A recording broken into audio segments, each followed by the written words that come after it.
It's a bit of a shock to everybody here. Meeting Khalil al-Khaya, which is, one of the mastermind of October 7th. I would say, I mean, if this would happen in a different administration, like the Democratic administration, you would see hell break loose in Israel's leadership. It's because this is the Trump administration. They keep mum. They don't say anything. But I'm pretty sure they're shocked by that. The US Middle East envoy Jared Kushner has arrived in Israel, where he is due to meet with Benjamin Netanyahu today to discuss the Gaza peace plan. This comes a day after he held a rare meeting with Hamas in Egypt. Donald Trump's Board of Peace said last month that it had reached an agreement for the disarmament of Hamas and with the withdrawal of Israeli troops from Gaza, but Benjamin Netanyahu has since rejected that plan. Well, I'm joined now by the political correspondent at the Times of Israel, Tal Schneider. Hello, Tal. Hi, how are you? So look, I'm good, thank you. What is stopping Israel from agreeing to the plan as it stands right now?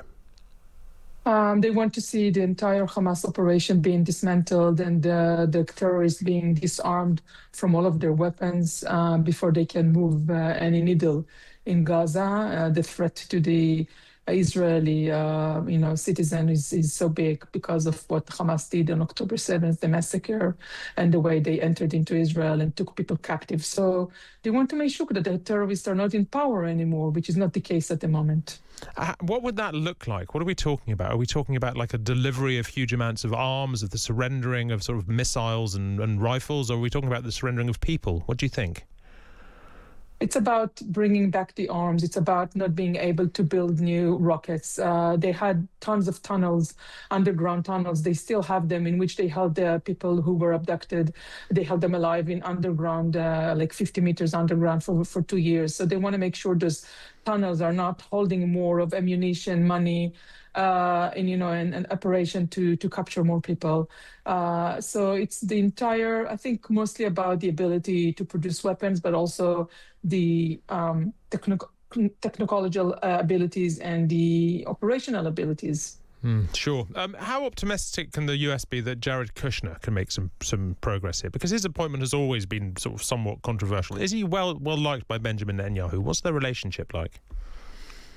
I think it's a bit of a cold relationship. Almost about a year ago, the Trump administration, Kushner and Witkoff put a lot of pressure on Netanyahu to end the war in exchange for all of the hostages release. If you remember, if you go back at that time, Netanyahu was dragging its feet in with agreeing on some of the conditions.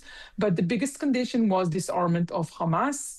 And as long as they are in power, and right now they are fully in power, we don't see any end in sight to this terror organization.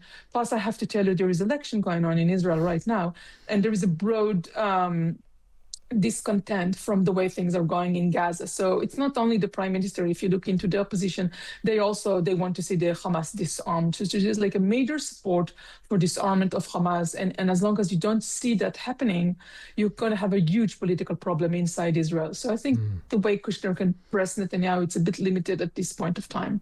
But maybe he will be replaced, though, in October. So well, sure.